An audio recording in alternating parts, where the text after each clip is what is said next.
This podcast is sponsored by nobody. Hey dudes, welcome to Splat from the Past, the only 80s themed horror sci-fi show where things can get totally radical. Now today I will be welcoming a Renaissance woman, a singer, an actress, a dancer, writer, producer. I am talking about I'm talking about Jody Jaress. Jody, oh my God, she's had a career going all the way back to the 50s when she was a little girl. Oh my God, she was in Western horse shows. She was on the radio singing. She was on local TV singing. She later did Broadway. She acted in lots of great B movies like Love at First Bite, Skatetown, U.S.A., Fresh Kill, Deadly Daphne's Revenge, which celebrates the 35th anniversary of its release, but it was made way, way before 1987. She was a stand-in on Michael Nesmith's television parts, and she was Karen Black's stand-in on Tobe Hooper's Invaders from Mars. We're going to talk about all that stuff today. She even made a short film called Traces of Memory with another guest of mine, Sarah Ballantyne. It's going to be a great conversation. You know I love my journeyman, and this is the day before Thanksgiving. Gobble, gobble, gobble, gobble. And it's going to be a great conversation. I am thankful for all the wonderful guests and listeners I accumulate each week. And I want to thank all of you. Please spend time with your family, eat turkey, make your belly buttons go from an innie to an outie, whatever it takes. Have a happy Thanksgiving. So yeah, here is my interview with Jody Jaress. Hello. Hey Jody, welcome to the show. How are you today? Oh, hi, Tommy. Oh, I'm doing fine. I'm doing good. And it's gorgeous right now. Nice and crispy and sunny here in California. Love it. This is such a great honor. Yeah, where are you? Where are you calling from? Redding, California. Oh, you are? Oh, yes. Okay, good. This is such a great honor. Thank you for taking the time today. Oh, well, thank you for asking. That was quite a treat when I got your message. I thought, oh, I'm glad. So, going back in time, I was reading that you were acting at a very early age growing up in Michigan. You did a performance of the Taming of the Shrew because of Basil Rathbone. Yes. Oh, my gosh. That was, I think that still is one of my best exciting moments that gives me chills up and down my arms.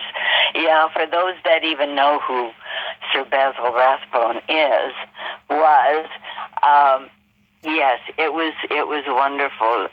Taming of the Shrew was, I was pretty young. I'm trying to think of exactly what age, but he was in town and he was in Detroit, and this was in Bloomfield Hills, the theater, Willoway Apprentice Theater, and his schedule didn't allow him to come when we were scheduled, and I have no clue how he knew anything about the show or anything. I didn't know. And then all of a sudden they said, "Oh no, we have to do a command performance," because he said there's some young actress that he wanted to see. No. See, I got goosebumps again. I said, "No, that can't be me. He's not talking about me." But it was really exciting, I must say. Yeah. So did he end up mentoring you? He not really. I don't know what the whole thing was about, other than he came and we sat and we chatted a bit and all, but he did not become a mentor. It's like, okay, this was nice and exciting, but now what? Wasn't this supposed to lead to something? Yeah, that was on my mind, but oh dear, it just crossed my mind. Maybe he didn't think I was good once he saw me. Oh. Oh, God. Oh, no. That can't be. How dare he? I wonder what he was doing in Detroit. That's kind I of odd. don't know. Yeah. So after that performance is when you thought, "Oh, I'm going to pursue acting." Oh, well, this really, my whole thing started from, this was back in Michigan, Mm-hmm. where I was raised. Really, it all started from seeing pictures in the Sunday paper of other kids in costumes and stuff, and and I have to believe this was true. You know, you hear parents and people, family tell you stories year after year, Mm-hmm. and you don't know if they're real. Right. But excuse me. Yeah. I started taking lessons, singing and dancing, and bless my parents because they didn't really have lots of money at all. Mm-hmm. But in Detroit, at the what was it, Monte Carlo Studios, I believe it was called, and I just. I was performing at 5. I was in the newspaper, and but that was singing and dancing and some acting. But it's something I don't know. I think we've got a built-in desire or God-given talent, or however you want to call it, or from past lives or something that just goes through us. Mm-hmm. And if we're fortunate enough, there are some people that will, help you get along with it, and nourish that longing, that feeling. But to be truthful, in grade school, I can recall my dreams of myself in them doing stuff, but I had white hair. And it's like, so I'm not going to do anything until I'm old. I've done a lot. I've done a lot, like, doing shows and stuff, and films and some TV and stuff, but nothing magnanimous. I've worked with some A-list actors. Hank. I was going to say Hank Williams. Now I'm into the singing part, right? Yeah. Tom Hanks and Julia Roberts and a few people like that. Adrian Brody, who's a darling man. But nothing really huge and big and something that everybody's going to say, oh yeah, I remember that. Oh yeah, I remember. I'm one of those that would walk down the street or be in a store and people will look, and it's like, okay, but they don't know who you are. I'm one of those. Wasn't there a thing where you recognize the face, but you have no clue what their name is? Yeah. Yeah, it's one of those, and oh my gosh, I've done so many commercials, which, thank goodness, I tell actor friends or any of my students, my clients, I say, oh, do not go poo-poo about doing commercials, because they will keep you alive and make sure you have the money to be an actor. Absolutely. Especially in this day and age. Oh my gosh, yeah. Good grief. I mean, you afford to go to the movies anymore. Oh, don't even get me started on that. Can you hear me all right? I have you on speaker. I don't have you. Yeah, I can hear you. Okay, good. So are you trained in all types of dancing? I did. I worked in Vegas for a while. Yeah. Yeah. So, my dance training wasn't, again, not major extensive. I think I took jazz. I took tap. Mm-hmm. And I also took ballet just for the control and the form and such. And I quit ballet once you went up on my toes. Mm-hmm. I didn't plan, I was not going to be a ballerina, that's for sure.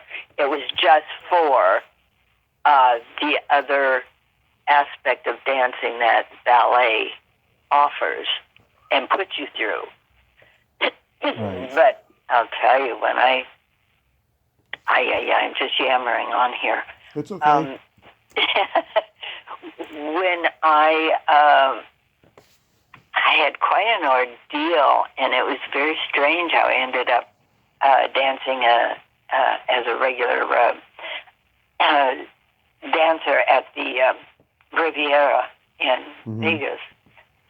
That came about because I think this was as a singer. Mm-hmm. I was hired. Sorry. Okay. I was hired to go to the World's Fair, which I think was in Washington that year. Mm-hmm. Back when we used to have the World's Fairs. Yep.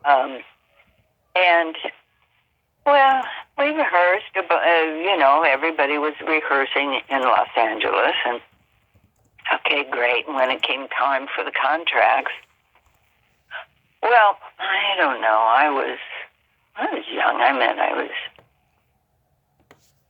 I don't know, very young, early. Wow. 19, maybe. Yeah. And so going over the contracts, though, I said, wait a minute, how do I get back? There's nothing in here that says you get me back home. There's nothing in here that says, you guarantee a place to stay. It just was so non-committal on their part that I said, I'm not comfortable. I'm not going. I'm not signing this, rehearsed or not. I'm not going. Well, me saying that made most of the other people in the troupe that were going back out and pull out and not sign their contract. Wow. Oh, you can imagine how the producers felt about me. Yeah. Egads. Well, they threatened me. They said, okay, you are blackballed. You will never work in Los Angeles ever again. You will not, blah, blah, blah, blah, blah. And I thought, of course, I'm like, oh, well.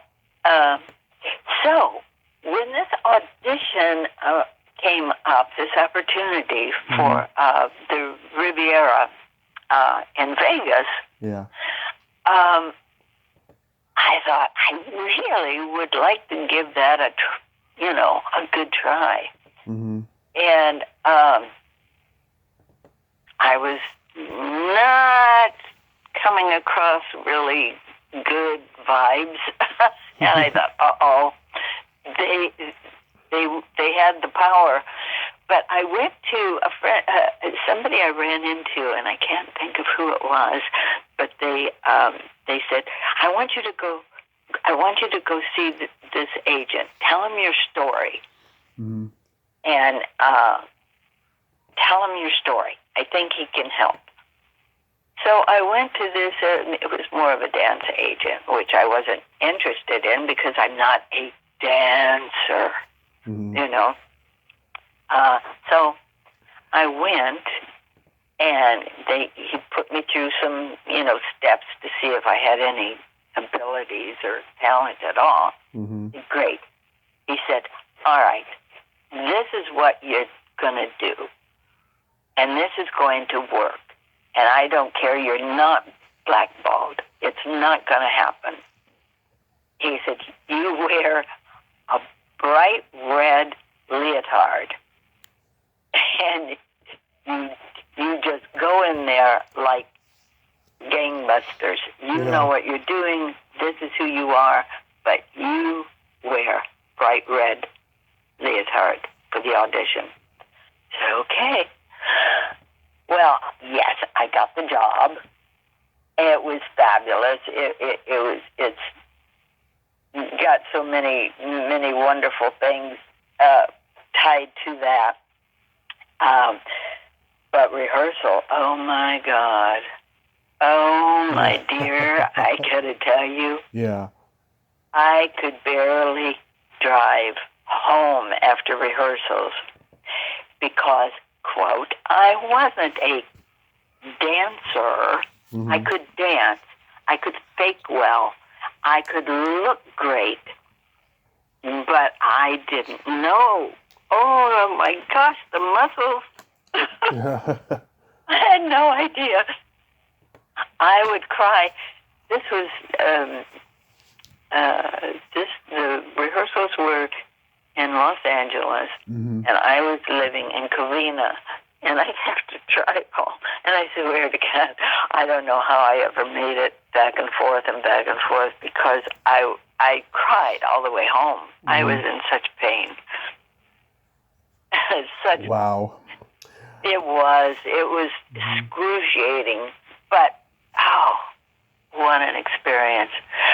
But one particular day, though, at rehearsal was not fun. Mm-hmm. We were doing these, I don't know, leaps or something. I don't know what it was. And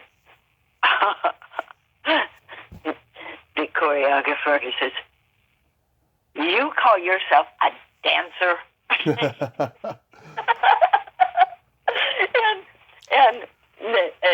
and Cheryl, which became a good friend and roommate of mine in Vegas, I got out of the corner of my mouth. I said, "No, you called me a dancer. I didn't."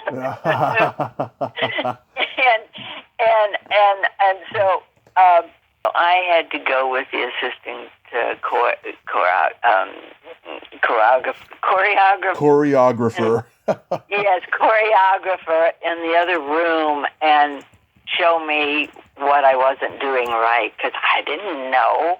I didn't know. You had to have, some turnout on your thigh to go along with the position of the foot, and I didn't know. And he just thought that so that was an embarrassing day, but it was still great, And so worked in Vegas for, a year or so, and that is how I met Harry Belafonte and Louis Armstrong and a bunch of other people, and Harry got my job back for me. Yeah. So, did they give you any advice? Did they mentor you, all those great icons? They don't. No, they don't. They just said, here I am if you need me. Call. And of course, I never did. Were you scared? But what, of working in Vegas? No, of calling them. No, I just have never been one to reach out, I guess. Uh-huh. It would be the response. The only advice, the advice I got from Louis, was that if you're not nervous before you go on, it's not worth going on. Give the people their money back because you're not going to be up to par. He said, That's his nerves and his smoking 2 cigarettes all the time and his, sweating and perspiring, which had to do with heart and stuff too. But that was his nerves, and he said, "No, honey, no. If I'm not nervous, I really hate to step out on that stage." And I just rather give them back their money. So that was some advice I got, and I thought, oh, okay, I'll accept my nerves then. When they happen, because you use it, you pull from it, it gives you more energy. And I don't know who. Well, I think that was just from myself. I don't like to eat before performances or filming. I don't really eat on the set or much or anything. I like to feel edgy. Right. Yeah, and when you eat, you get really comfortable and you're satisfied and you're sometimes lazy. That does not work in this business to be lazy. You competed in Western horse shows. Tell me about that. Oh, wow, yes, I did. Wow, look at you. I'm the best. Yeah, I think so. Yeah, I've never been asked that. Son of a gun. Well, Tommy, okay. Well, I had, the family moved from Ferndale, Michigan, which is just connected there to Detroit. We moved there when I graduated. Oh, that was when I was going to go to Lincoln High School, and they wanted a different kind of environment. So we moved out to the country. And it was wonderful because I had horses. And so that was very cool. And so I had this Palomino that I joined the 4-H. And that's, people that have cows and pigs and and horses and, all of that. And so they would have the 4-H fair every year. And so joining the 4-H, I just got into doing these horse shows. And I think I did get a blue ribbon for what? I got second place, a few second place ribbons. In the horse shows, you have a dressage, and it's where you go around and the horse opens a fence and you leap over this, or you twirl around that, and you do these different things. It's not like a rodeo. I didn't do barrel bending, those kinds of things, because Goldie wouldn't have done those things. Well, I don't think. I never really tried it, but but the first time I lived at the 4-H or the county fair, right? The 4-H division. You go to the county fair, and I was living there on the grounds, and of course my dad shows up with the trailer. Actually, there was two things. I had to have been like 16, I think, because it was the first time I had a car, and of course I backed into somebody. So there was my first thing at the fair. I bumped into somebody backing out. And then when my dad brought the horse, Goldie, she came backed out of the trailer, and broke my toe because she stepped on me. Oh, wow. But, so my first experience at the fair did not get off to the greatest start. Yeah. But those are always, wonderful things. I meant, going around to the different horse shows and all. It was a fun experience, and yeah, I kind of combined it somehow because I sang with what did I say earlier? Hank Williams. Hank Williams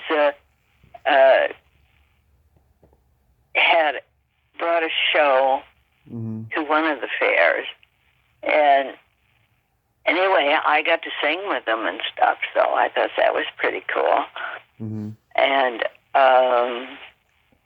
golly, you got me thinking. Yeah. I'm going to trail off into La La Land here, living back in the day. And then, gee whiz. Was your first on camera like acting experience Divorce Court? Oh, gee, golly, that TV show. Was that my first on camera? I think it might have been. I think that had to have been. Oh wow, and that was exciting. I mean, it's always no. One of the earliest ones. Yeah. Golly, what year was that? Jeez. 1957. 57. Yeah, because okay, how old was I in 57? Because I think around that time I was also doing in Michigan the local kind of kid shows, or I actually did some hostessing Ted Kennedy's matinee, I think it was called, and he would show feature films, and I think I was a guest on there, and a guest on, oh dear, I need my high school friends to help spark my memory here. Wow. Not Sandy D. No. I don't know, but there was some kids shows that Cal's Corral that I got to do. Can't think of their names. It's okay. Yeah, but the Divorce Court, I would say, was the most official kind of show. Okay. Yeah. You're good. Thank you. So, so after high school, did you go to New York? Oh, I did. I did, yes. After all the training and stuff, and this cutesy-wootsy beauty pageants and stuff like that, then I got my parents, God love them, they gave me a choice. I could either take my money and go to, college money and go to Caltech, and the drama department or whatever, or take the money and go to New York. Well, gee, what do you think I chose? Yeah. School or New York? Did you go to the Actor Studio or HB Studios? Oh, my darling, one of my senior projects was researching my career and stuff and my goals and et cetera, et cetera, et cetera. Well, I connected with Lee Strasberg. And so when I got to New York, it was planned for me to meet up. I met up with him and his wife and had lunch at their home only for him to tell me, "Oh, sweetheart, you're too young for my studio." And I said, "No," because he figured if I graduated, I was 18 and more. No, I was only 17 because I skipped a grade. Yeah. So he said, "You come back in a year and we'll check it out again." And I was going, "No." And of course, me, again, I don't reach out, and I didn't. Yeah. That was so stupid, so ignorant of me. And instead, and while I was in New York, I did modeling and stuff. All of everything that I really went through preparing for careers ended up also sustaining me like in normal jobs. I ran John Robert Powers' School of Modeling. I was and stuff. So just different aspects I used in order to survive throughout the years. But yeah, after the Lee Strasberg, and it was wonderful. I enjoyed New York. I met people that I didn't know I was meeting. Here I was just too young. I didn't know. I met.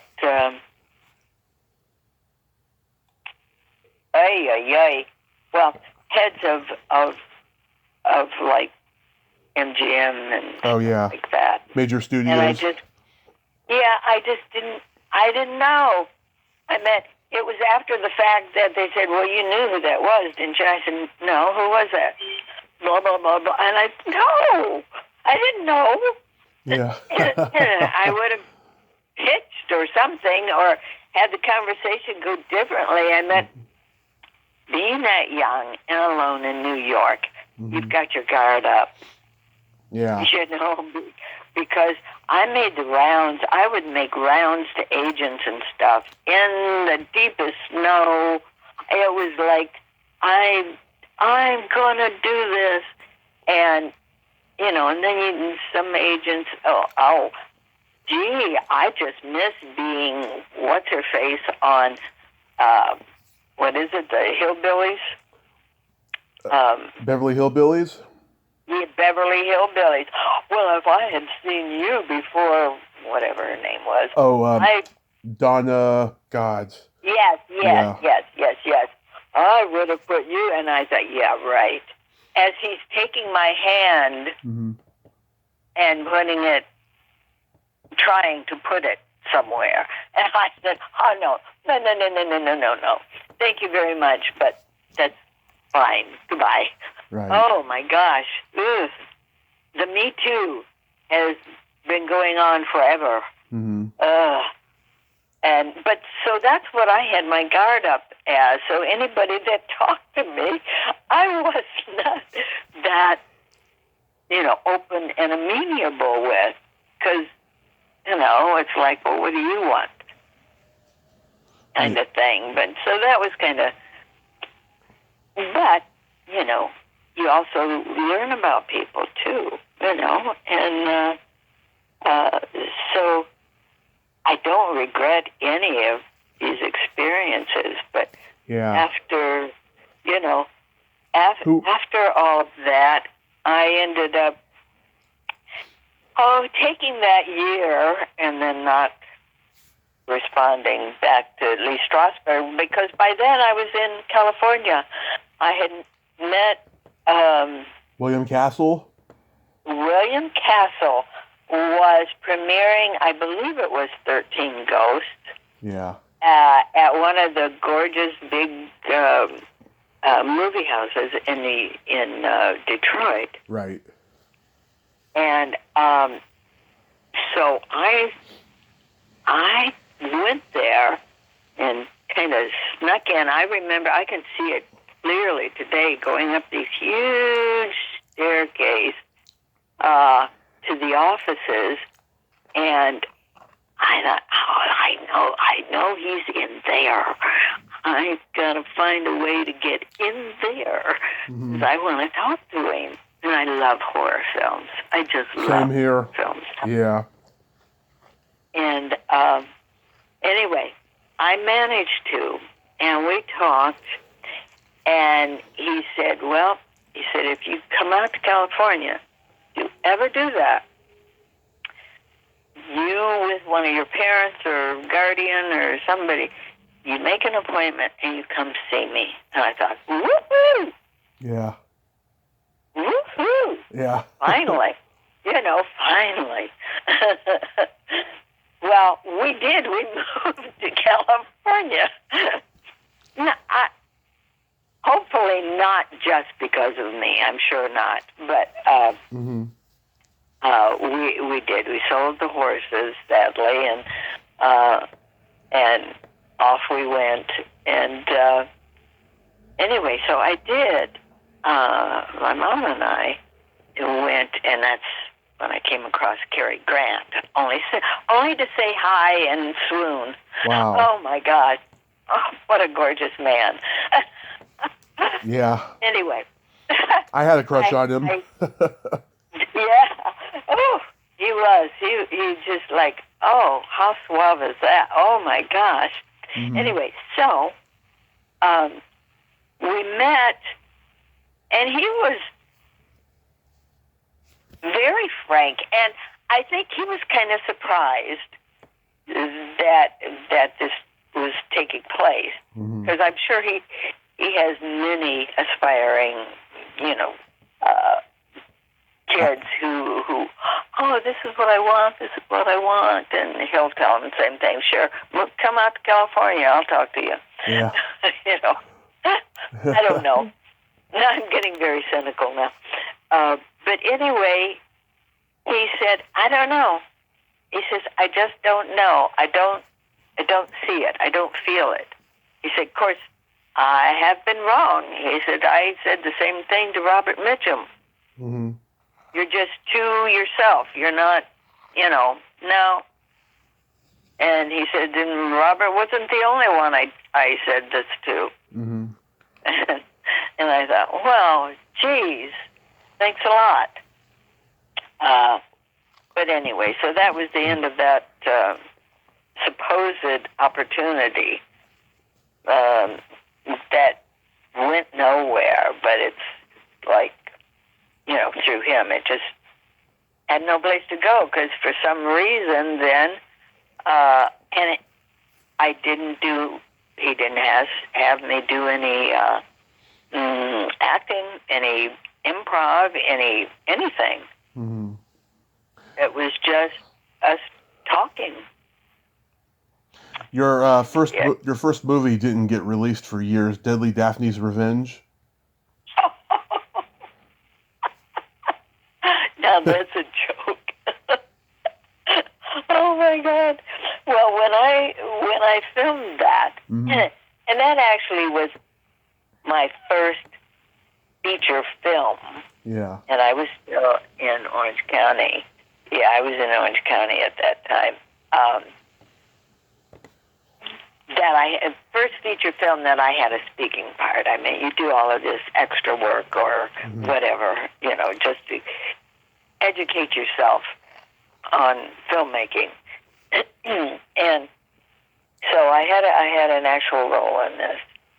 And it was called, to begin with, The Bigot. And here it is, 30-some years later, I get a phone call from, what are they called? They're some company that takes and redoes, remasters, or promotes weird films, strange films, and and now it's a, what is it? Throwback. Trauma. Yep. Yeah. And they called and introduced themselves and wanted to make sure that they said, other than one other person that didn't want to interview, I think you're the only one that we can even locate. The others seem to have either passed away or changed their names or something. Mm. And I said, really? And we would like to add this at the end of the Bluetooth and the mastering of and the, the new DVD. Mm-hmm. And I said, that's a hoot. I've never even seen the film. Mm-hmm. I've never seen it. And they said, you haven't? And I said, no. Well, we'll send it to you. I said, well, good.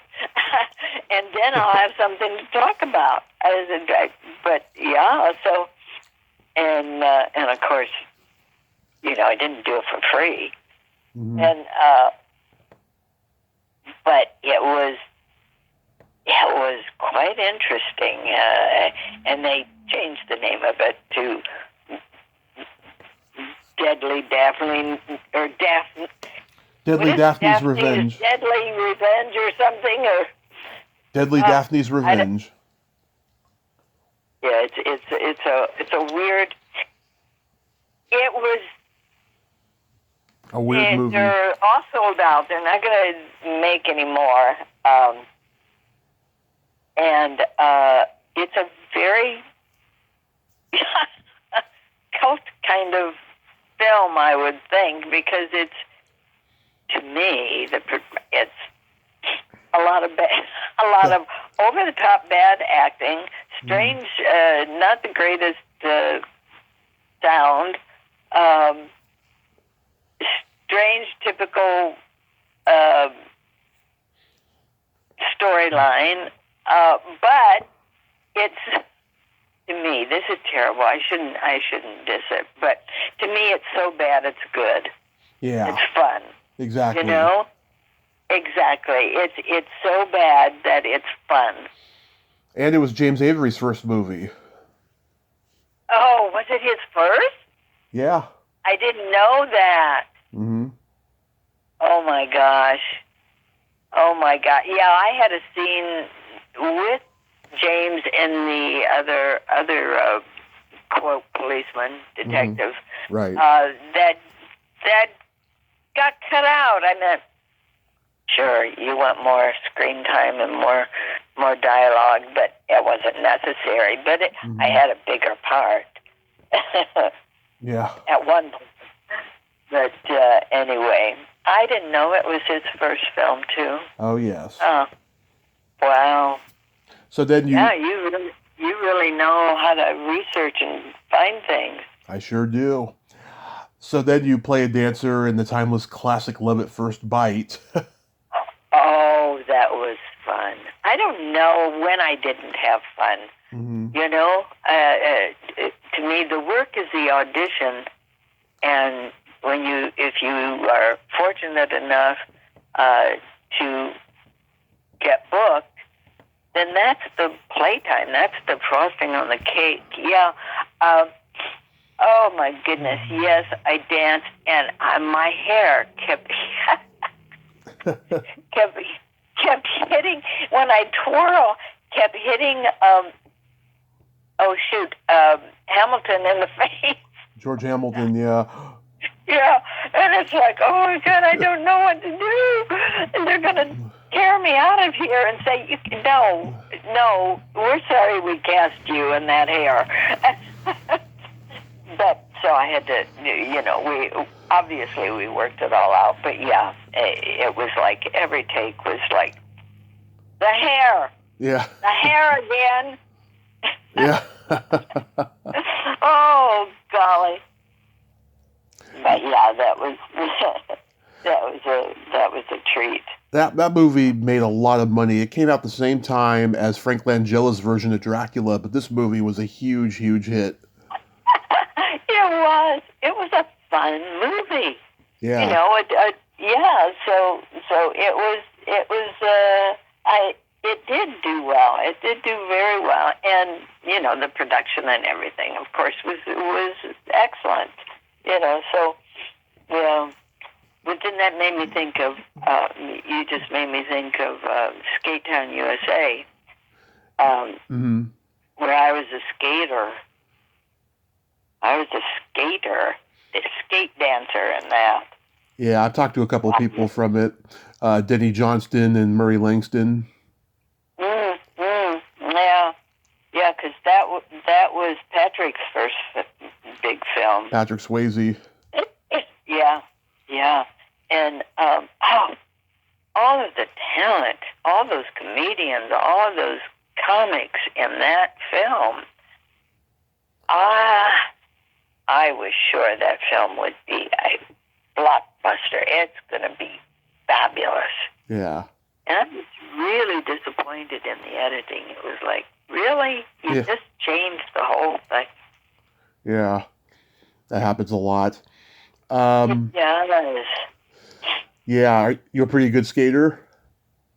No. I'm very good at making you believe I can do certain things. Mm-hmm. And I can do them, but have I worked them? Have I studied them? Have I? Not always. Things like that. So I had enough and knew enough, had enough balance, enough common sense, and enough, although I did fall once, on when we were filming. But, I was able, because I used to, go to the skating rink, during school, and skate. So I knew enough that I could do it fine. I could twirl, I could dance, I could, kick, I could, Mm-hmm. But I never did after that. Mm-hmm. And then it just was, I know I can do this. I can audition for this. And if they buy it, I can do it. Oh, which reminds me of one time. Yeah. A commercial audition came in, and they wanted a skateboarding mom. Right. And they said, no, you just have to be, my agent said, no, you just have to start and stop and just nothing fancy. And I think this was a Thursday, and I didn't have the audition until Monday. So I said, oh, I can do that. I can practice that all through the weekend. Sure, Jody. Well, I was living, and anyway, yeah, sure, I did practice, but I had to stop practicing because coming down this little hill, mm-hmm. just a slight hill by my house, mm-hmm. and there was some water that the sprinklers had been on, and there was some water. Well, I crashed and kept sliding because it was a hill. But I didn't wear guards and stuff and padding or anything, so I was like one scab from head to toe. So obviously I didn't audition. And then I saw the commercial. Mm-hmm. Excuse me, this woman was on those slant things where the kids all do, and they twirl and they go in the air and then come down. That's what they had this mom do. Wow, crazy. That's not starting and stopping. Yeah. So, oh my gosh! But you better not put on your resume that you can do something if you can't do it. Yeah. Oh my gosh! Tell me about Blind Ambition. Oh, well, that was very quick and short, really. I was hoping it would be something longer and more. Most of my stuff was on a plane with, good grief, his name just went over my head. Martin Sheen? Thank you. Yeah. Good Lord. It's a wonder I can act anymore. Give me dialogue. I can get that. Can't do my own thoughts. Yeah, most of it was on a plane. We were always going someplace or coming back from someplace. So I don't have any strong memories of it, really.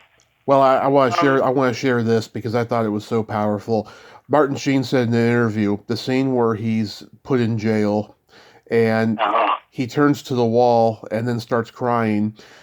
He was trying to get himself worked up to cry, right? And he didn't know how. So he wrote his real name down on the wall because he hadn't mourned his father's death, and his father used to call him Ramon. So he just looked at the wall and started crying. Bless his heart. Yeah. Bless his heart. Yeah. Yeah, it's sometimes the things that people, I think sometimes people have such a simplistic look at actors as to how and what we need to deliver to make things work. Yeah. And sometimes you do have to hit like that. As far as what I teach and instruct and suggest to actors is that you can only kill your dog so many times, right? Right. And eventually you stop crying. But if you're given a script, this character isn't somebody other than you. It's just you having made the choices that they make and made in their lives. And so how would you feel put in this position? And don't always look to, I have to think of so-and-so. Oh, when I won the lottery, okay, I'll just go back there. No, you just relate. You say, oh, I can understand that because I had that in my life. So that's going to be something that I can stay with this character, because otherwise you're going in and out and in and out from telling the right story and then living your story. Put it together. It's all the same. But sometimes, like what Martin had done there, sometimes you just have to, because the demand is, this is needed right now. This is needed right now. And if it's not coming, do something. You got to do something. I don't tear easily. So I always have a cough drop somewhere on my body. Mm-hmm. And if you wet that and just stick your finger in the corner of your eye with that cough drop, you're going to tear. Right. So if they want the tears and they're not coming, then that's what I do.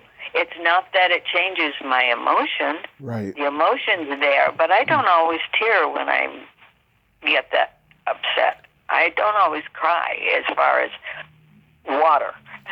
Yeah. So, so you have to come up with things. But, yeah, we're put through a lot of emotional journey, and that's why people go to see the movies. They have people on the screen live it for them or ignite their feeling that they haven't been able to get in touch with. And in this film, you're able to. Right. You're able to laugh, and you're not normally jolly-olly, or you're able to break down and cry and see, that you needed to release something. So and then there's a whole lot of value in actors and the stories that were put in to tell. And the same with singers. When I sing, I just tell stories. Right. You know? Mm-hmm. So... You did another horror film that got distributed by Troma, Fresh Kill. Oh, that was another so bad it's good. Yeah. I forgot all about that one. Yeah. Oh my gosh, that is the first time I ever had a gun put in my mouth and clicked. Whew. Did you like it? Oh, that was scary. I didn't have to act at all. Yeah. I did not have to act at all. That was freaky. But you know what? Bless their heart. They, wow. They, even though the gun is still right there, has not changed, has not moved from one hand to another, has not left the stage, you know, it's right there. They kept checking it every single time. Yeah. Oh, thank goodness. So it would be an Alec Baldwin situation. Oh my gosh. Thank God. It was, and I'm thinking, it's still in his hand. It hasn't left, but not thinking that, okay, so what about the next round? Maybe something got, you know.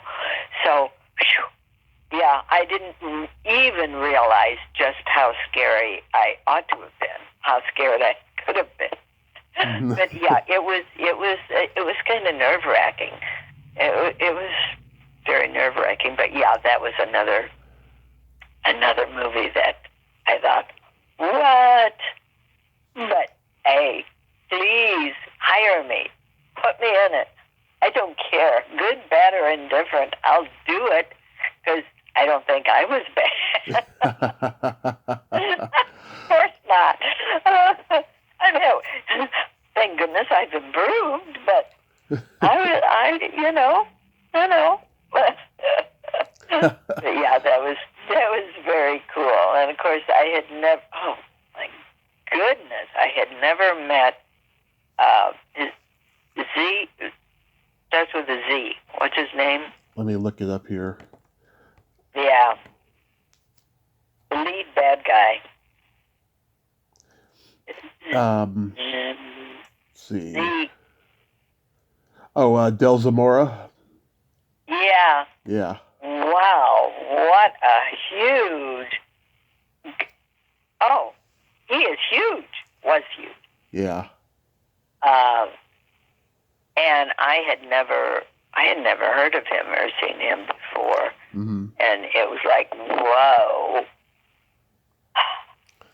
Yeah. Now, here's something that really made my toes curl. You were a stand-in on Michael Nesmith's television parts. How did that come about?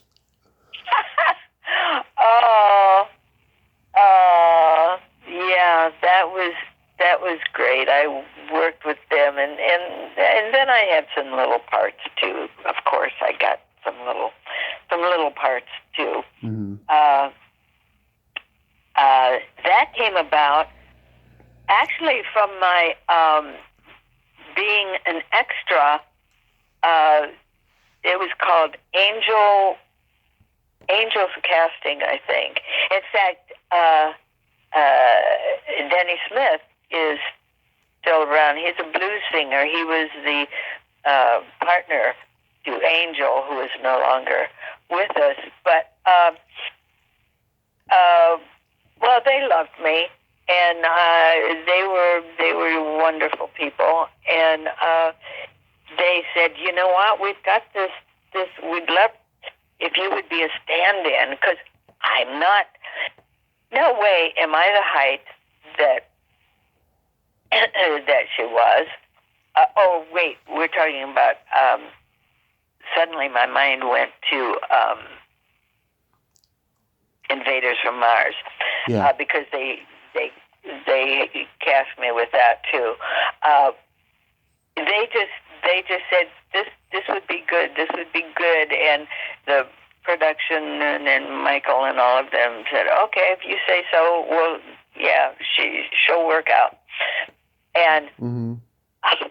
every day was something different. Every comedian and all the, different directors and the different comedians and the different, it was exciting. Let me think. Do I have don't know that I have favorites, but it came about Mm-hmm. through my friendship with, continued with Angels Casting, and Mm-hmm. I was just in everything, and in all of them. I meant it wasn't just being the stand-in. Mm-hmm. I pretty much was in almost every scenario, almost. Working with all of them. I meant name a comedian. Oh yeah, Jerry Seinfeld would be on there. Arsenio Hall. Yeah. My friend Lois Bromfield. She did a hilariously memorable sketch where she's all these different characters, and she still gets compliments about it to this day because of YouTube. Oh, she was a riot. Yeah. She was a riot. I think we did a high school thing that I played a high school student, and she had all of these pimples, and it was... Yeah.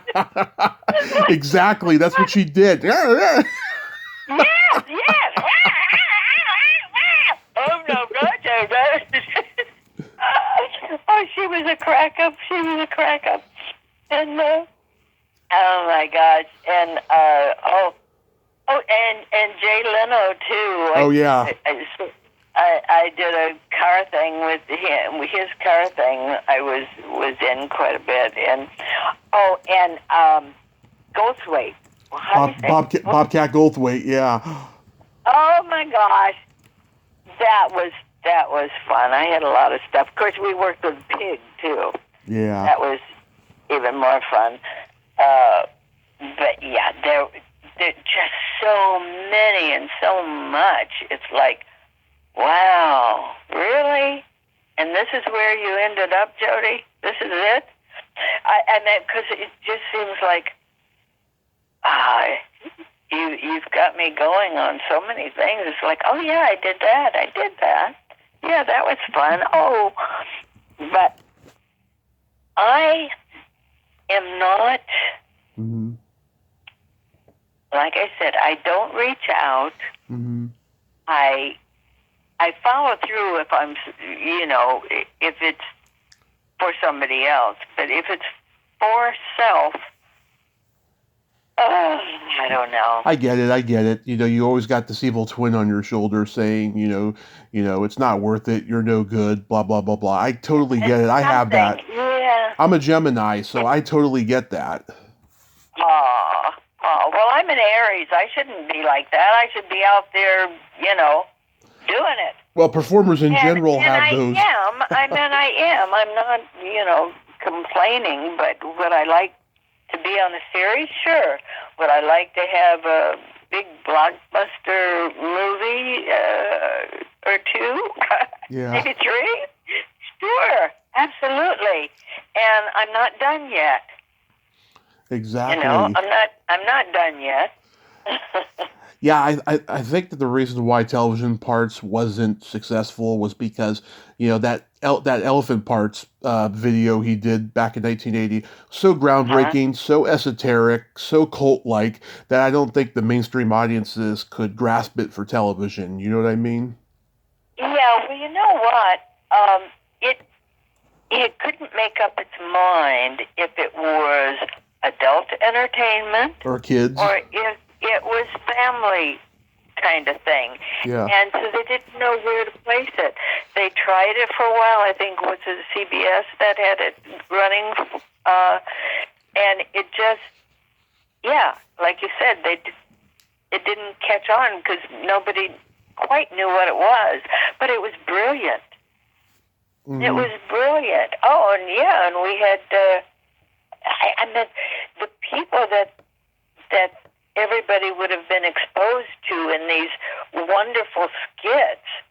Uh, it's just a shame. Now, sure, great, it's on DVD, but who knows? Yeah. Nobody knows. Nobody knows it's out there. I know. And it really was brilliant. Michael was brilliant. Yeah, he was. He was brilliant, but we were not allowed to say the monkeys on the set. Wow. Yeah. Yeah. Okay. I wouldn't doubt that. Yeah, but he was brilliant. You know. Yeah, and to get all these comedians and comic actors and stuff to do these skits, you know, it's fabulous. People had to respect him immensely in order to jump on board to do these. And then we have had Dick Cavett. Oh yeah. You know, Dick Cavett of all, you know. And he was interviewing Michael as Michael was this, you know. I think he was German, I think he was, whatever. But, oh my goodness. And we just had, it was just fun and exciting and creative. And you just never knew what was going to happen. And, you know, it was just one, and it was all very well organized. I mean, it wasn't, you know, like off the cuff here and there trying to, it all was planned out and worked. You know, I mean, it just, Toby Hooper even did, you know, it's... Invaders from Mars, yeah, tell me about that. Oh, now that...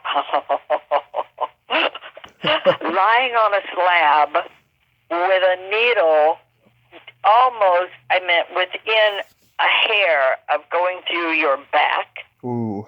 That was, you know, I'm lying there instead of Karen. And it's like, Gad. Oh.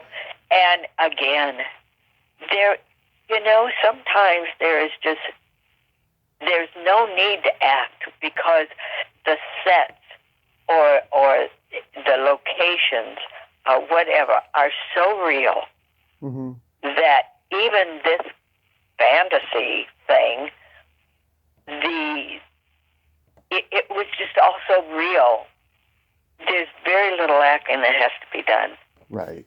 Just so long as you're doing the dialogue that they want, you don't have to worry about, can you come up with the emotion? Can you come up with the fear or the angst or the, you know, worry or the excitement or whatever? Because it's there. You know, it's just, oh, if you just let yourself live in the environment and you know your relationship with your characters, then what's to act? Yeah. You know? It's like, whoa. But yeah, there were, and then I think there was, the quicksand thing. Oh, that was kind of scary too. It's like, do I have to go down in that? I don't have to go in it, do I? Yeah. Yeah. Oh, but yeah, it was, it's quite an experience. And it was, what's his name? James, Who, the lead? Oh. No, not Tim. James, Let me look it up here. golly, Jody, yeah, I should have these things ready too, and then I wouldn't sound so stupid. No, you don't sound stupid. You just, you know, you've done so much work. It happens. I'm not the only one. James Karen. James Karen. Yes. He was an adorable man. He was so sweet. it just has had this wonderful presence about him, and so considerate. I mean, he was really, really wonderful. And then I later worked with Timothy on Chinaman's Chance, but we didn't really get to work together. But it was, and the man that oversaw all of the military stuff and all, he was great too. Mm-hmm. These people just kind of stuck in my mind when I come up with that. Did you work with Lorraine Newman?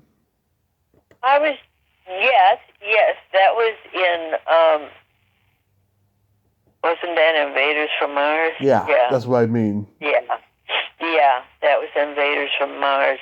And she kept pretty much just tied to Timothy. Yeah. and yeah.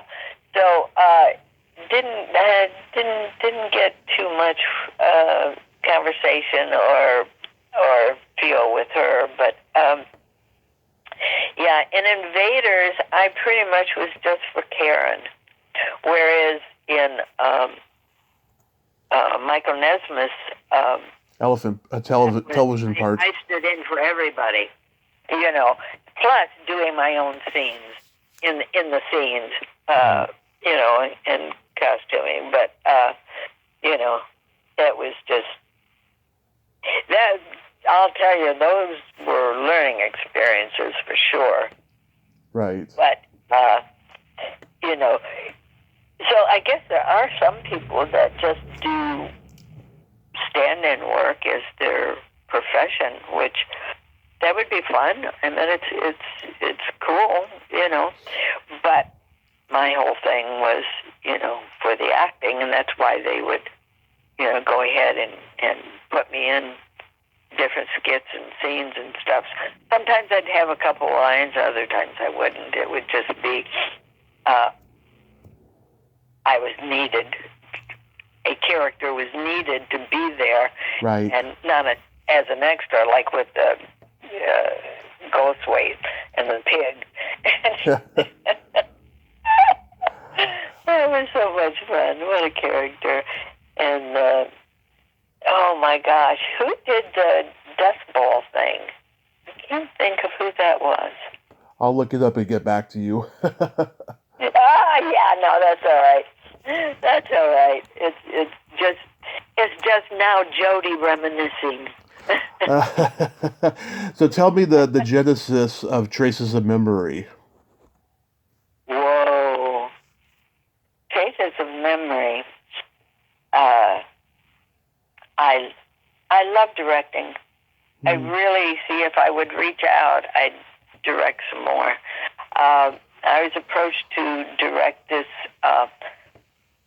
It came from a one-act scene that these two gals were doing at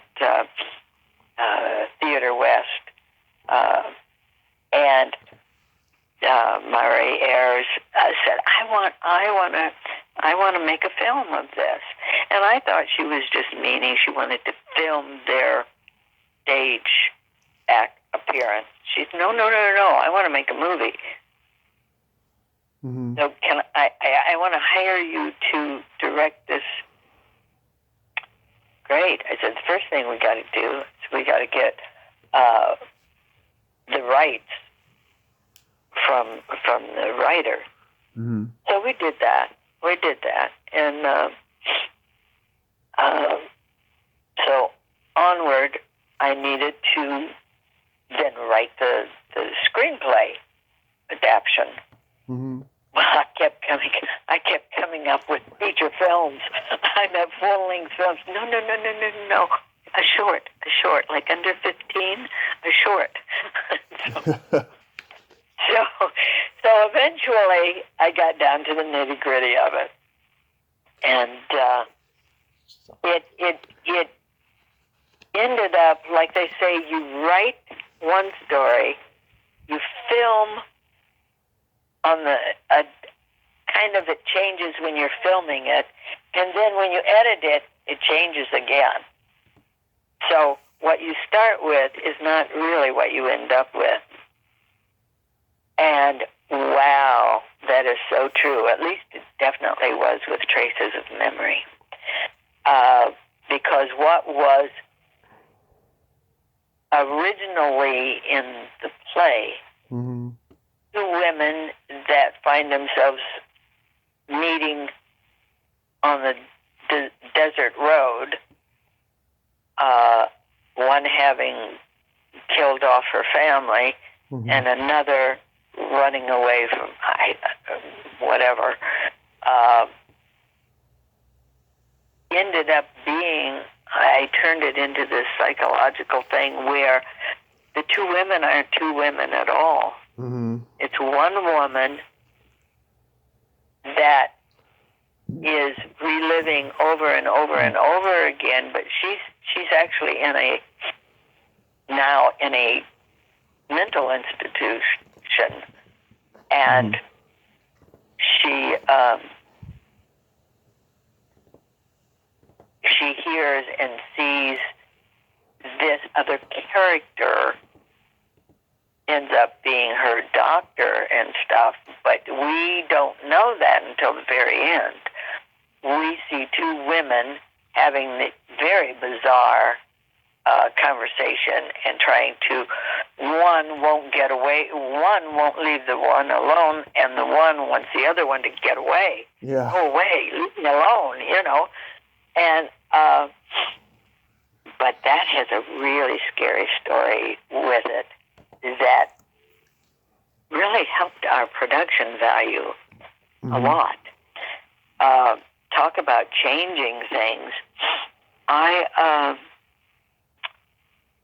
Because it's low budget, because, everybody's trying to cut corners, there was a scene that I said we had to have that we couldn't get. We couldn't get because we didn't have enough days. We were living out in the desert, housing everybody, and I had trouble with the cinematographer, disrespect and stuff.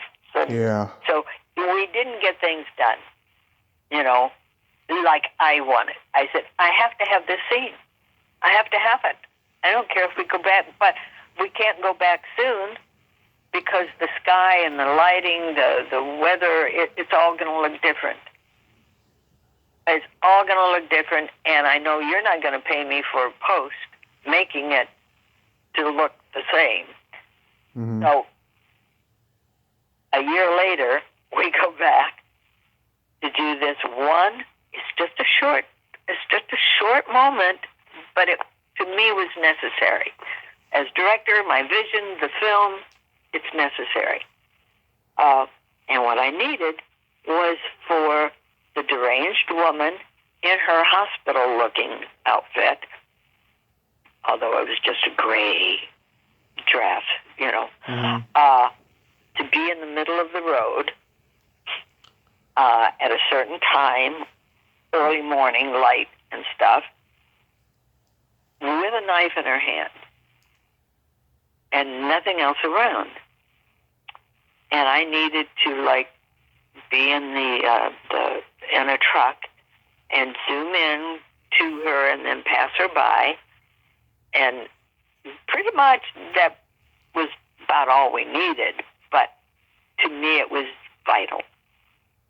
Okay, well, we get there out in the desert again and put her in the middle of the road. She's got her knife, a kitchen knife, but I meant a dinner knife, really, sort of. And are only out there with the actress, one producer, the cinematographer, and the truck driver, and me. That's it. And we're in the truck is a old red pickup truck. And the cinematographer and myself are in the back. Okay, so we did one, maybe two drive-bys on it. And next thing we know, we're like maybe a mile away from the actress, past her. And we see these police lights and sirens. And they're coming towards the road. Mm-hmm. And so we look and we say, oh my gosh, what's going on? As we're coming back, they stop, and I think there were 3 cars, and they make half a circle in front of the actress at a distance. It kind of surround the wagons, and they yell out, put the knife down. And the actress, she says, what? Put the knife down. And she lifts the knife and starts walking towards them and says, no, I'm an actor. This is just... But she's pointing the knife at them. And she's walking towards them. Instantly, every single policeman and sheriff leaped out of the car, crouched down behind their doors, got their rifles out. You heard them go click, click. Yeah. And he's now on a bullhorn. Put the knife down. Yeah. Shit. Oh, exactly. Shit. Oh my God. Well, it's like, she's like, what is wrong? We're making a film. Well, the producer, who was hiding in behind a bramble bush, Yeah. leaps up and he says, Oh, man. God damn it, put the fucking knife down. Oh, my God. Oh, my God. So she does. Then the police walk up. They handcuff him. They handcuff her. They take her back to their car. We now are, there in the truck. I leap out of the back of the truck. The sheriff turns and says, don't move. Mm-hmm. I'm not stupid. I didn't move. Oh, my God. Well, they then, after talking, they're in the cars. They didn't drive away with them. They came, and the sheriff came, and he talked to me, and because she said, talk to her, she's a director. And he came to me, and he said, so tell me, what's going on here? Mm-hmm. This is, if you're filming, where's all the wagons? Where's all the, blah, blah, blah. Oh, no, we just, came up here just to grab this one scene, and I'm sorry she didn't understand. And he said, did you have a permit? Not this time, but when we were here before. He said, what? Somebody happened to drive by and that said there's a crazy woman standing in the middle of the road with a knife. Mm-hmm. So we come out here, we see that, and then we see this old red truck. We don't know if this is a, what's Toby Hooper's film, Chainsaw Massacre? Texas Chainsaw Massacre, yeah. Yeah, he says, we don't know what we're up against. Yeah. Oh, my God. I said, oh, I am so sorry. And I'm fluttering my eyes and blah, blah, blah, blah. Oh, Well, bless his heart, he just chastised me. He said, let me see your camera. Let me see what you filmed. Well, while they were being handcuffed and taken to the car, I had the cameraman through the window from the back of the truck, through the front window of the truck. I said, film, keep filming, film it all, give it. Well, he did. But then when the sheriff asked to see what we were filming, he was smart enough to flip it forward to the couple of drafts that we had passes we had already done. Mm-hmm. And he says, "Oh, okay, I see." And I said, "We couldn't by chance film you guys, could we?" He said, "No." I said, "Oh, okay." And so anyway, they let them loose. Had they driven off with them, then we would have had to have gone to the police station and done that whole rigmarole. But oh my gosh! And that is fucking crazy. I did use the footage. I just blurred out license and names, and but that would have cost a fortune to pay for 3 cop cars and guns and but it really was cool. It really worked. But things change. They change your story. They change your approach. They change, and you have to be creative enough to notice the changes or see the opportunities. Mm-hmm. What did they say? Something about when there's a problem on the set, it could turn into magic. I meant because you have to sometimes adapt. Sometimes your light goes out if you're doing, guerrilla or just independent films, and you can't get the equipment. It would take too long to replace it, and so you improvise. And sometimes that turns out so much better. How was working with Sarah Ballantyne? I've had her on the show. I adore her. Oh, that's right. You have several of my cohorts on your show. Yeah, Sarah's adorable, and she really put forth.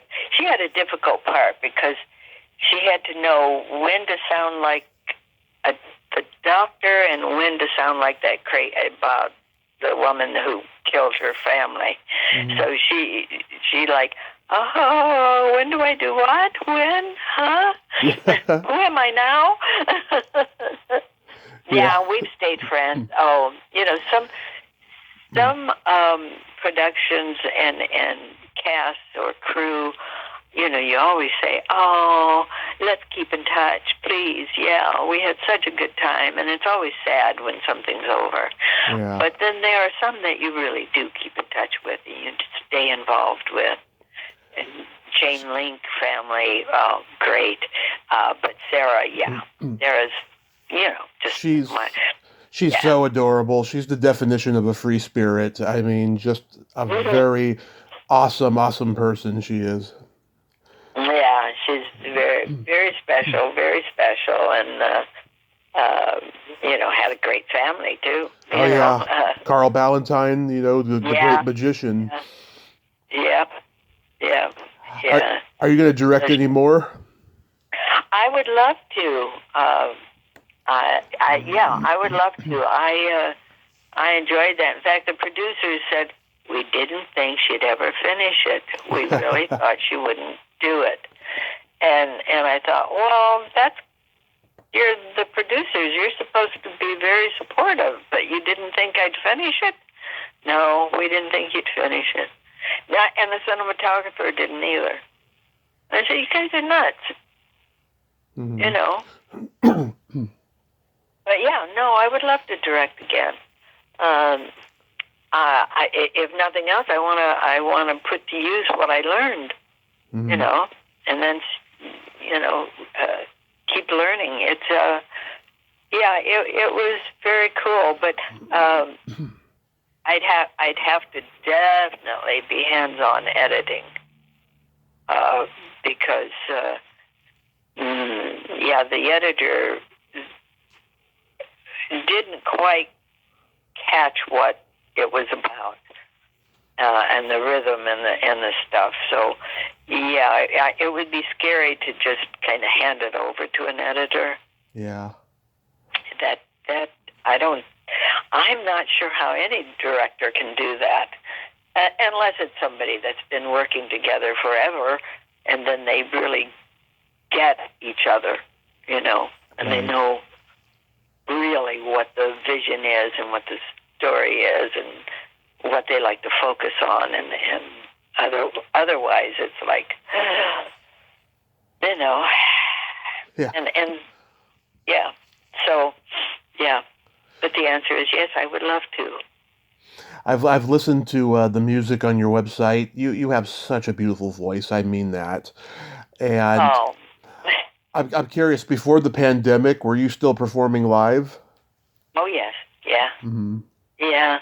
And it's very odd because I could have kept singing. I mean, certainly on Zoom, and people were doing shows like the Metropolitan Room was having singers do shows online, and they're in New York. But several of my friends have done shows, on Zoom and on. I don't know why I really didn't get on board with that because, I don't know. Just everybody reacts to this crazy world in their own way, and mine was to kind of, I guess, step back and maybe rest. I don't know. I maybe just relax. Maybe take the pressure off of responsibilities and demands. Maybe. Yeah.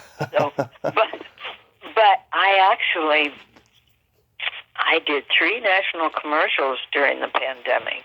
Mm-hmm. I have not done too poorly due to the pandemic. It really hasn't, other than losing so many loved ones and cohorts and friends,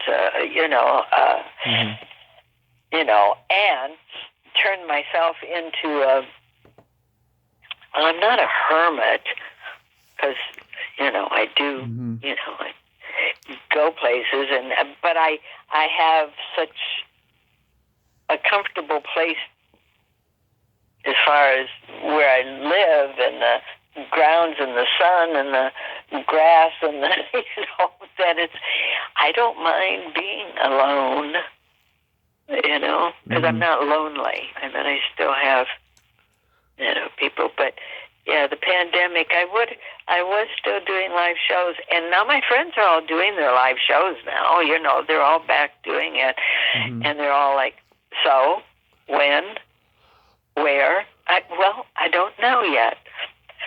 I think what happens is once you withdraw, it's difficult to stretch out again. Mm-hmm. So. But thank you for the comment about my singing. Yeah, absolutely. Yeah, it's. My mother was wanting me to be a singer, and I said, no, I want to be an actress. I want to be an actress. Yeah. So she passed before much of well, she certainly was gone before I did any recording.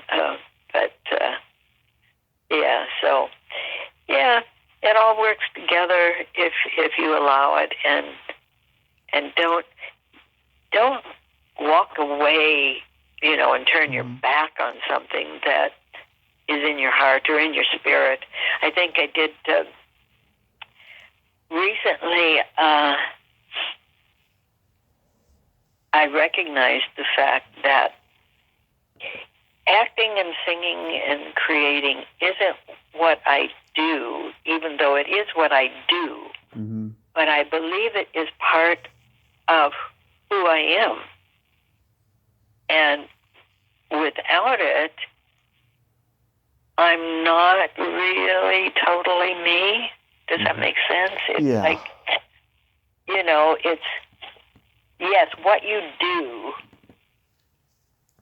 is important. It tells people, and your actions speak louder than, words or whatever. Mm-hmm. But I'm meaning that in my soul or my spirit, it's this creative actor, singer, sharing feelings, self. I'm not wanting to be somebody else. I'm thinking a lot of actors say, "Oh, I love acting because I can be somebody else." Oh, that's sad. Don't be somebody else. Be another nuance of yourself that maybe you haven't nurtured or you haven't recognized. Mm-hmm. But every character that is out there has something to do with you. So it's not, well, I never was Queen of England. Yeah. Well, no, but that's a human being. Yeah. What's the Queen? What's Cleopatra? No, you've never been Cleopatra, and maybe a past life. How do you know? But she was a human being, and that's all you're playing. Yeah. You're not playing this queen or this Cleopatra, and she was a teenager anyway. Why am I acting like that? Yeah. Now my flamboyancy is coming out. Yeah. Oh dear, have I lost my mind? I mean, I am old. Yeah. No, you're a lot of fun. I'm curious to know, though, why did you go from Joellen Schaefer to Jody Jaress? Well, I was always Jody. Uh-huh. Joellen was my given name, but my mom, the story goes, my mom didn't want people to call me Joe. Mm-hmm. So where they came up with Jody, I don't know, because there's no other Jody in the family line. But so I've always been Jody from the time I can remember. So now I just use Joellen officially for, mundane, everyday cable or, whatever, business. Yeah. Business that doesn't have to do with creativity. But so that's how that went. Do you still teach? I do on Zoom. Mm-hmm. So it works out. I teach and I do people's. I have some clients that I do their audition tapes. Because that's a whole other world. Yeah, we'll have some in-person auditions again, especially callbacks, but the pandemic turned us into this Zoom animal, and we have to, the actors, it's insane what they ask us to do. We have to become cameramen, soundmen, lighting, costumers, because now our auditions are self-tapes. Right. And then we send those in to get the part. Well, we're missing that in-person connection, that human connection. This is, but that's the way you may look on film. Well, not necessarily. I'm not a camera person. Yeah. I'm not going to go out and buy all of this stuff and get all of these lights. I mean, I have bought some because you have to. But it's like, it's insane what we're expected to know and be able to do. And it's like, hey, I just turn it in, you get what you get. I've done what I've done. I'm not driving myself crazy anymore to make sure I have a perfect full body shot when you want the camera horizontal. Well, how far away do I have to get? I'm only one person. I don't have the luxury of, nor luxury. I don't actually call that a luxury to have to live with somebody else right now. But, a lot of people, they're married or they have partners or they have, that can help them tape it. Right. And videotape, and But if you're by yourself, there's a whole new challenge there. But we're never going to be without it. It's going to stay with us, that's for sure. Right. This self-taping is going to stay with us. I'm pretty sure of that. Do you get satisfaction teaching that you don't get when you're performing? Ask that again? Do you get a satisfaction when you're teaching that you don't get when you're performing? Well, they're really so different. They're two different animals. And nothing takes the place of performing, be it live performances or be it on film. Nothing can replace that feeling, that total absorption.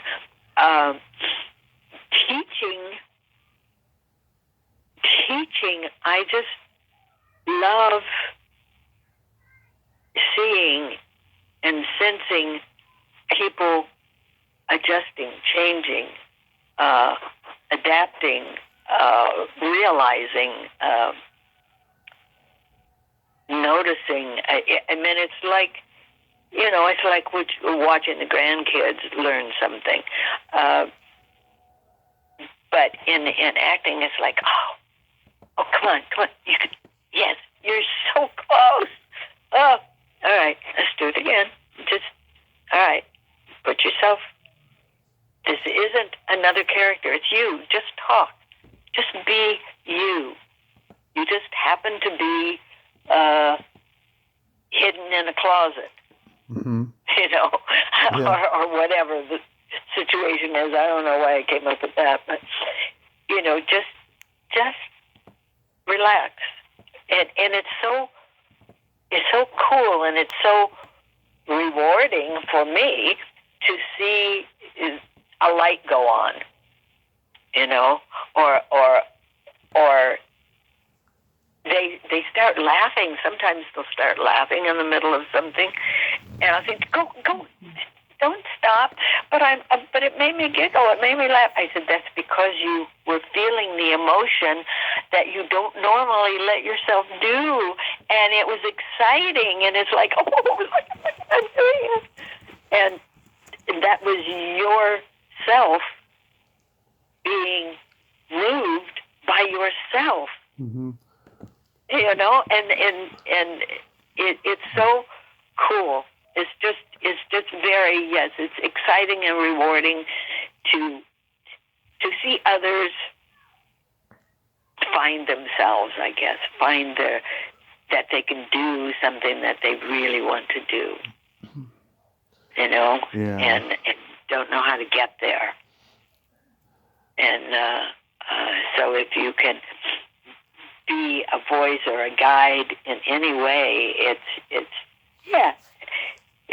feels good. It's a good feeling. It's a good feeling. It's frustrating at times, very frustrating. Yeah. And I'm not easy. I will yell at you. And then I say, I'm sorry, that's not going to help you if I start yelling at you. You're going to get all tense and tight, but we've gone over this so many times. You're not doing it except for when you're here. I can tell. You just work when you're here. Mm-hmm. There's a difference, and it's your career. You progress, however. You're spending money. If you want to keep spending the money longer, okay, that puts gas in my car. Yeah. But if you want to get there sooner, quicker, you got to do it at home too. You really have to focus. You can't just do it in the 2 hours or whatever that you're with me. Right. Then it makes my job harder too. And then I get frustrated. Mm-hmm. And other times, it used to be way back when I was teaching, I would know when I needed to stop teaching for a while because I would get not frustrated. I'd start getting angry. Mm-hmm. The anger was that my students were working and I wasn't. And and I could feel if that came up in me, okay, Jody, you got to stop teaching right now. Take a break, because you don't want that to bleed into how you're teaching them, and you're neglecting your own career. Get your ass out there. Back out there. You're spending too much time on other people.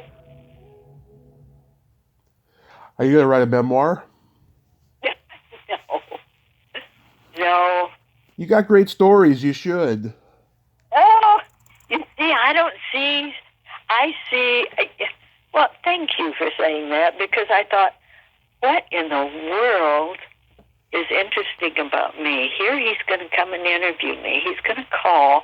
What am I going to say? What am I going to talk about or share? No, but you've had all these Zelig-like moments, and you've made mistakes, and you admit that. I just think that you would influence a lot of people. That's very cool. Thank you. Well, yeah. Actually, that is, that's how I accepted. I even hesitate to even say it, but in the singing,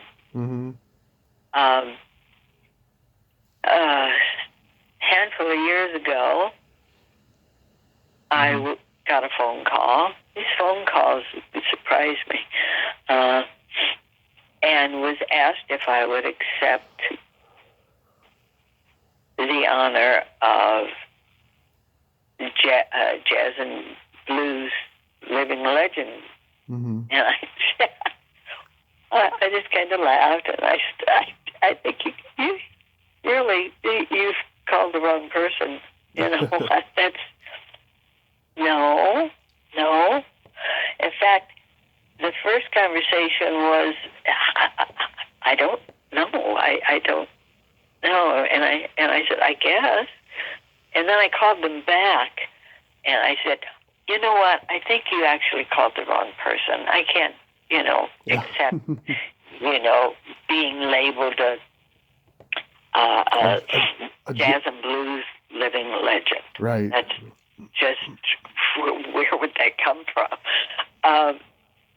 And they said, no, it's you. And I said, well, would you mind telling me where it came from? Why you even have considered and offered me that? Because I don't understand. I'm not this great singer. I'm not this known singer. I'm not comfortable being in the same list as anybody. and and they said, well, it's because everybody we talk to, every place we've noticed, watching you, we've seen you at different shows and stuff, and you inspire people and you support people. And the biggest thing about you and about being, in these legends are people that inspire and create and support other people and their dreams and their desires. And I said, oh, okay, for that I'll gladly accept it. Yeah. For my singing, no. For that, I will. Yes, okay. Thank you. Yeah, so it's that kind of thing. So, my son not too long ago, was wondering if I was, ever thought of just doing the singing and the creating the teaching and the art and stuff like that, and put the acting aside, because maybe at your age you're not going to get that many offers or whatever. And have you ever thought about that, when you might stop or change or retire? And I said, yeah, when I die. Oh, And he said, oh, I didn't know that. I said, well, no, we never talked about it, honey. And he said, well, oh, okay. Now I know. So it's like, that's when I started thinking, whoa, why? I meant life could be easier if I dropped one of my creative endeavors, I suppose, but I wouldn't feel whole. I wouldn't feel, I would know me, but I wouldn't understand me, I think. Because I've always been what my mind right now seems to feel or think or focus on or whatever. I meant, well, look, when I was little, that's who I saw. That's all I don't know anything else. And then I can do other things. Oh my goodness, did you know when the first computer boards and stuff came out, I soldered your chips on there? Really? Yes. I was, this was in between Daphne's deadly whatevers Deadly Revenge. Other things. But I was the what do you call it, the midnight shift? Anyway, yeah. So I would sit there. I would have music playing in my ears, and I'd have the solder and the heat iron and all that at the company, and I would just make the most beautiful peaks soldering those chips. It was very, very therapeutic, I must say, very calming. So, I mean, I could do all sorts of things. I worked for lawyers. I ran the spa, the Alona of Hungary Skin Care Institute at the Spa Hotel when it used to be the Spa Hotel in Palm Springs. Just all sorts of things. So it's like if you put it in front of me and say I must do it, I make it work.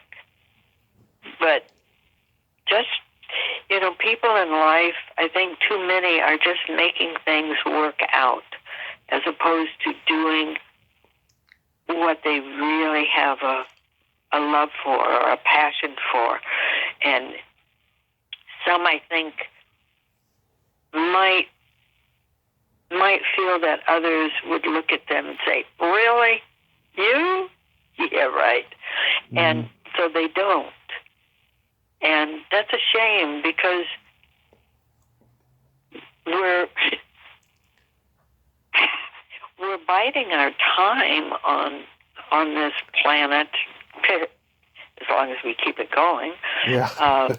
Really, and life. And why not be doing something that makes you feel complete and good? You can earn money, and I envy some people that they just go, they earn their money, then they come home, and then they don't have to think about it again until they go back to work. And then they have weekends and they have vacations. And for some people, that is fabulous. It's a beautiful way to live because it's structured, and you know what you have, you know how much you have, you know who you have, and it's beautiful. But not everybody can function that way. Oh my goodness, I do not like up at this hour, down at this hour, here, but I'm an actress. Just tell me where to go, when to go, where to be, what to say. It's like, well, how does that happen then? How does that work? Well, I don't know, because I'll go to bed sometimes at 8 a.m. in the morning and get up a few hours later. or stay up for 42 hours because I get involved with something. And it's like during the nighttime, the world is more quiet. The demands are at bay. They're sleeping. They're resting. And you can create, or you can get obsessed with finishing a project, somebody's CD cover you're working on. And, it's like, oh, but if I have to go to bed at this time and get up at this time every day and have breakfast at this time, and the structure, I'm not good at structure or at balancing a lot of things at one time. I'll neglect my personal stuff. I'm quite a procrastinator. But creative stuff, oh, sure, I'll do that 24/7. But there are some things like taxes and all you must do. Eventually, you have to do certain things, you know?